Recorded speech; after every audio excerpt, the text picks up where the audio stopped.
अस्सलाम वालेकुम नाजरीन, मेरा नाम है शनीला अमार और आप देख रहे हैं हमारा यूट्यूब चैनल। नाजरीन, 2-3 दिन से मैं आपको रोज़ तोशाखाना के बारे में बता रही होती हूँ कि क्या क्या उसके अंदर घपले किए गए हैं।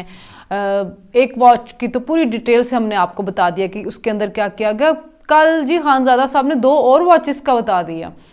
उन्होंने बताया जी 2 वॉचेस थी, उनकी कीमतें लगवाई गई, एक की 35 लगवा दी, एक की को 13 लाख लगवाई, फिर उनको जाके 18 में बेच दिया, 54 लाख में एक को बेच दिया कैश में। अब बात एक्चुअली मुझे समझ नहीं आती कि कैश की ज़रूरत क्यों पड़ रही थी इनको, और वो भी वज़ीर आज़म मौके।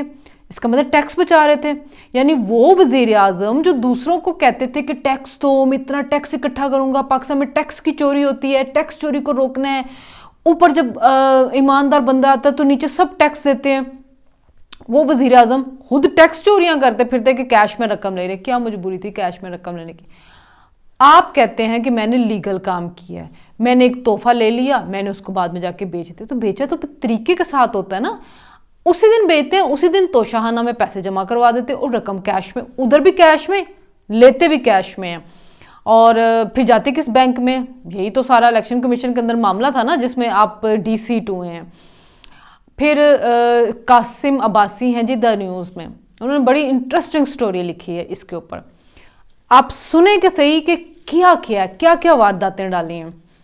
10 दौरे किए उन्होंने, ये जो हमारे अरब ममालिक है, मेरे ख्याल में सऊदी अरब, UAE और कतर की बात हो रही है।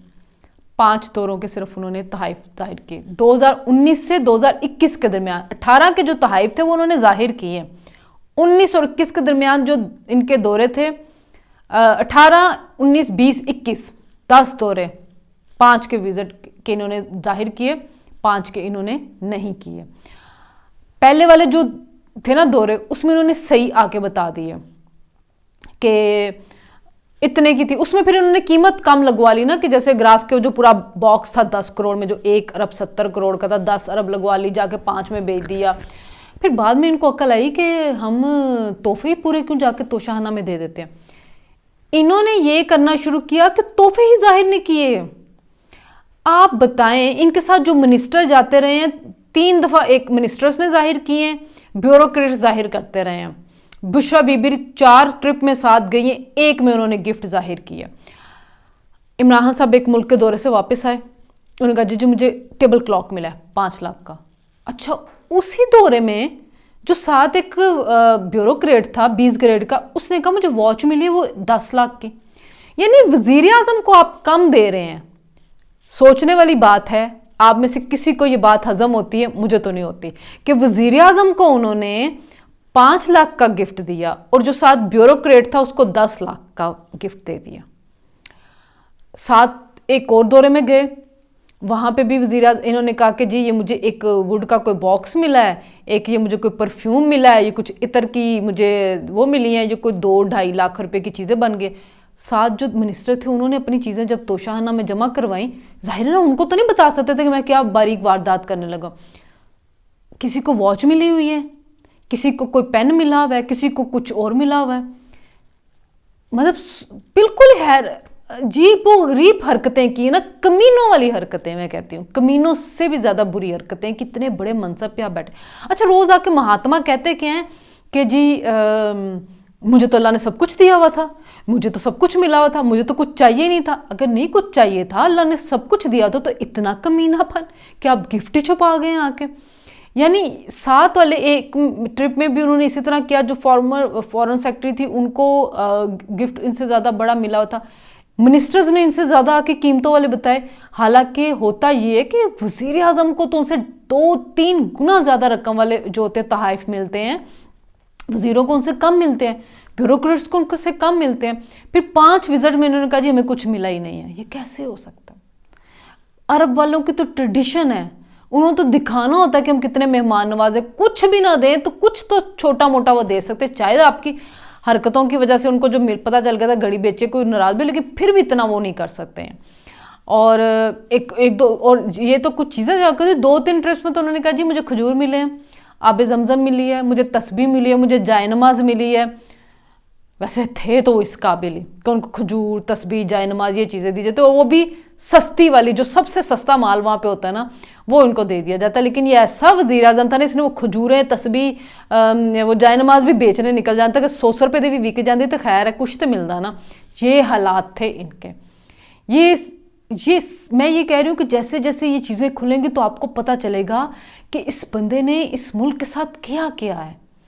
और जो करप्शन की वारदातें हैं वो तो हम आपको बताते रहते हैं, लेकिन ये सोचें, अब आ रहे हैं जी 26 को इस्लामाबाद, नहीं पिंडी नहीं इस्लामाबाद, चले जी जहाँ पे भी आएंगे। आ क्यों रहे हैं? जाहिर है अब आप इतना बड़ा अपने आज़ादी मार्च का वो खड़ा फैला लिया है, नाकाम मार्च का, जो जिसको कोई फरलांग मार्च कहता है, मरियम औरंगज़ेब उसको वर्क फ्रॉम होम कहती है। तो वो जो वर्क फ्रॉम होम आपको भाषण देने का जो शौक़ है वो पूरा करना था, टीवी पे लगे हुए होते हैं आप, दे जी दे, भाषण देते रहें, आप सुन रहे हैं लोग आपके भाषण भी। और आहिस्ता आहिस्ता ऑनलाइन सुनना तो लोग कम हो गए, पता नहीं घरों में लोग कितने टीवी पे देखते होंगे, हमें नहीं पता। और जो लोग मजमे में होते हैं वो भी कोई 200, 300, 400 इस तरह लोग बिठाए होते हैं, इर्द गिर्द से सारे पकड़ के सारे मेम्बरान लेकर देखते हैं जी 26 को कितने लोग आ जाएंगे, खैबर पख्तूनख्वा से आ जाएंगे, कश्मीर से आ जाएंगे, गिलगित बिल्तिस्तान से, पंजाब से आ जाएंगे, अच्छा शो हो जाएगा, 20,000, 30,000, 40,000 बंदा हो जाएगा। फिर क्या होगा? आर्मी चीफ की अनाउंसमेंट हो चुकी होगी। अब होगा ये कि इमरान खान साहब ये कर सकते हैं कि अगर आसिम मुनीर लग गए तो कहेंगे कि देखा मैंने कहा था सीनियर मोस्ट को लगाएं, मेरिट पे होना चाहिए, सीनियर मोस्ट आना चाहिए, हमारी बात मान ली गई। अगर जनरल कोई और लग जाएंगे तो कहेगा देखा हमने आसिम मुनीर जो था वो इनका बंदा था, इन्होंने अपने करप्शन छुपानी थी, करना था, हमारे दबाव में आके आर्मी चीफ को चेंज कर दिया गया। दोनों सूरतों में कुछ ना कुछ करेंगे। बहरहाल आर्मी चीफ जो है वो अनाउंस तो हो जाएंगे उसके आने से पहले तक, और अच्छी बात है, हो जाना चाहिए। और ये जो खड़ाक है ये ख़त्म होना चाहिए। और लोग बहुत पहले कह रहे थे, लेकिन मेरा ख्याल है कि अपने टाइम पे चीज़ें होनी चाहिए। और नवाज शरीफ साहब ने कभी प्रेशर नहीं लिया इनका। जब ये 25 मई को ला रहे थे उस वक्त भी ये सोच रहे थे कि इलेक्शन का सोच रहे थे। इमरान खान साहब ने जब धरने का और लॉन्ग मार्च का ऐलान किया, फिर मियाँ साहब ने कहा कि नहीं, अब नहीं। इसी तरह ये जब पहले भी ये लॉन्ग मार्च ला रहे थे, सब कुछ ला रहे थे, लोग कहते लगा दें, ख़त्म करें, उन्होंने कहा नहीं, प्रेशर नहीं लेना। वो वाकई सही बात है, प्रेशर क्यों लेना? प्रेशर लेके तो आप अपने आप को वीक साबित कर रहे हैं। और बड़े पंछी इर्द गिर्द इमरान खान साहब के साथ बैठे हैं जो उड़ने के लिए तैयार हैं। देखते हैं कि जब इस पिंडी पहुंचते हैं क्या करते हैं, धरना देते हैं, GHQ की तरफ जाते हैं, कितने साथी साथ होते हैं, कितने सीनियर लोग साथ होते हैं।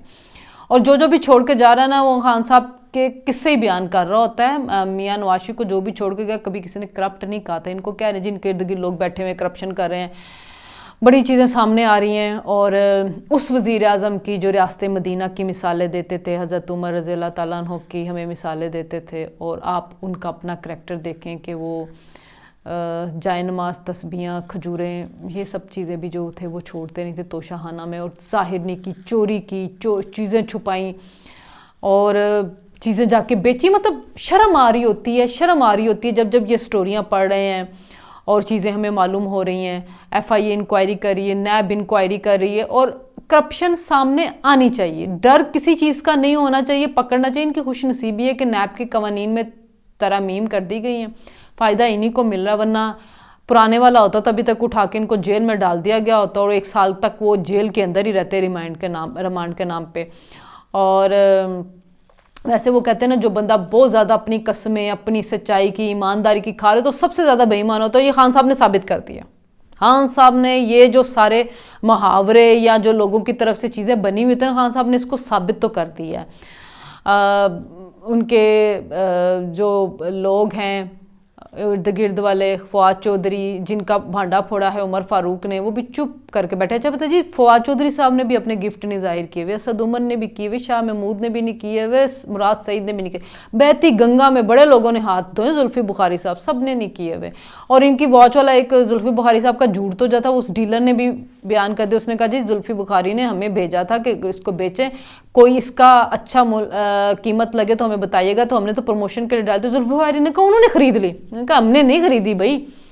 तो झूठे हैं ना, झूठ के पाँव नहीं होते, भूल ही जाते कि हमने कल क्या भी। आज तो एस्टैब्लिशमेंट से भी पीछे हट गए जी। खान साहब ने कहा हो सकता है कि एस्टैब्लिशमेंट मेरी हुकूमत के खिलाफ ना हो, लेकिन उन्होंने रोका क्यों नहीं। और अंदरूनी मदद के बगैर बैरूनी काम हो नहीं सकता। तो बैरूनी साजिश वाला बयानिया इंटरनेशनल मीडिया पे ख़त्म हो गया और इस्टेब्लिशमेंट वाला जो है वो अब उनके तरले मिलते, और वो बड़ा बिल्डिंग उन मतलब कहना ये चाहते कि उनमें वो धुल के आगे कैसे वो साफ हो गया, यानी कि मेरे में क्या कमी थी, मुझे क्यों नहीं आपने रखा मुझे क्यों छोड़ दिया आपने। तो वो दोबारा से अपनी सीवी पेश कर रहे थे कि मुझे लेके आए, मैं आपको फिर आपके मुफादात सारे वो सर्व करने के लिए। तो उदाहरण ऐसे तो नहीं जनाब बाजवा को कहते ताहयात बन जाए जी आप चीफ, मैं बनाने के लिए तैयार हूँ, तो वो नहीं बने। और आज बिलावल भुट्टो ने भी धमकी लगा दिया आरिफ अलवी को कि अब आपने गैर आईनी काम किया तो फिर आपको देखा जाएगा। वैसे भी अब मेरे ख्याल में होगा नहीं, उन तक पहुंच जाएंगी चीज़ें, बड़े आराम सुकून से पहुंचेंगी, बड़े आराम सुकून से वो साइन करेंगे। अब मजीद वो इतने गंद में नहीं पड़ेंगे जो इमरान के साहब के कहने पे पहले उन्होंने बड़े बड़े गैर आईनी जो काम किए हैं। अब मेरा ख्याल है कि उनको कुछ अक्ल आ गई, वो इतना वो नहीं करेंगे, लेकिन फिर भी मजबूर है, हाथ उनके बंधे हुए अपने चेयरमैन के सामने बेचारे कितना कितना खुल सकते हैं। तो जितनी कोशिश करके खुल सकते हैं उतना वो खुल जाएंगे। बहरहाल आने वाले दिन बड़े इंटरेस्टिंग हैं। 26 तक देखना क्या होता है। वैसे समझ नहीं आ रही कि 26 तक कंटेनर अकेला ही घूमता रहेगा, ये रवात ठीक है, और उससे कोई चंद किलोमीटर के फासले पे पिंडी, तो पूरा आपने हफ्ता ले लिया। इस एक हफ्ते के अंदर क्या होगा, कंटेनर घूमता रहेगा, कंटेनर रवात में खड़ा रहेगा, या और आप पूरा एक हफ्ता आप भाषण नहीं देंगे, टीवी से दूर रहेंगे। नहीं खान साहब, ये नहीं हो सकता, आप तो बीमार पड़ जाएंगे अगर आप कौम के सामने आके झूठ नहीं बोलेंगे, लोगों पे इल्ज़ामात नहीं लगाएंगे, आपकी तो तबीयत ख़राब हो जाएगी। तो ये एक पूरा हफ्ता क्या होगा, भाजपा रवात में ही कंटेनर रख के वहाँ पे भाषण देते रहेंगे इतने दिन। देखना ये भी होगा, देखते हैं क्या होता है। हमारी समातों को अभी कितना उनके झूठ और इनके इल्ज़ामात बर्दाश्त करने हैं, मजबूरी है जी, साफ़ी लोग हैं, सुनना पड़ता है। और क्योंकि ज़ाहिर है हमारा काम ही यही है, सुनना है, ख़बरें देखना है, ख़बरों पे तज़िये करने हैं, तो हमें तो बर्दाश्त करना पड़ेगा खान साहब को। तो देखते हैं जी कल क्या होता है, क्या कहाँ से भाषण देते हैं, किस तरह लोग आते हैं, क्या आगे प्लानिंग होती है, तो उस पर फिर मज़ीद आपसे बात करेंगे। तब तक के लिए जी अल्लाह हाफ़िज़। हमारे चैनल को सब्सक्राइब करें, लाइक करें, कमेंट करें। अल्लाह हाफ़िज़।